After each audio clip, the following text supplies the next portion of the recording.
பார்க்க புழு மாதிரி இருக்குல்ல, ஆனால் புழு கிடையாது, இதுவும் பாம்பு தான்.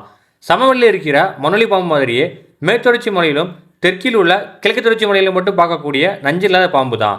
இதோட பெயர் தான் கேரளா ஷீல்டெயில், தமிழில் கேரளா கேடைவாழு பாம்பு. இதன் வால் பகுதி குட்டையா சாய்வா குறுக்கு வெட்டினது போல தட்டையாக இருக்கும். இது மண்ணுக்கடியில் வாழ்கிற உயிரினம். கிட்டத்தட்ட 2 அடி ஆழம் வரைக்கும் மண்ணுக்குள்ளே இருக்கும். அதன் காரணமாகவே இதன் தலைப்பகுதி மண்ணை துளையிறதுக்கு ஏற்றாது போல நல்ல கூர்மையாக இருக்கும்.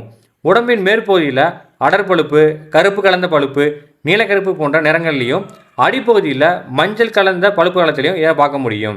அதிகமாக மண்புழு சாப்பிட்டு எல்லாத்தையுமே கட்டுக்குள்ளே வச்சுருக்கு. இவைகளை அந்தி மாலையும் விடியற்காலையும் மட்டுமே பார்க்க முடியும். மற்ற நேரங்களில் காய்ந்த செருகு, சாய்ந்த மரம் இல்லை பாறை கடையில் படுத்து ஓய்வெடுக்கும். அதிகமாக மழை பெஞ்சாலுமே இதனை பகல் மற்றும் இரவு நேரங்களையும் பார்க்க முடியும். இது உயரமான மலைகள் இருக்கிறனால இதை பற்றியான மக்களுக்கு தெரிஞ்சுக்கவோ இல்லை பார்க்குறதுக்கோ நிறைய பேருக்கு வாய்ப்பு ரொம்ப ரொம்ப குறைவு தான். அப்படி ஒருவேளை பார்த்துருந்தாலோ இல்லை தெரிஞ்சிருந்தாலோ அவங்க கமெண்ட் பண்ணுங்கள். இந்த மாதிரி வைல்ட் கண்டென்ட்டுக்கு என் பேஜை மறக்காமல் ஃபாலோ பண்ணிக்கோங்க. இயற்கையை காதலிப்போம், இயற்கையை பாதுகாப்போம்.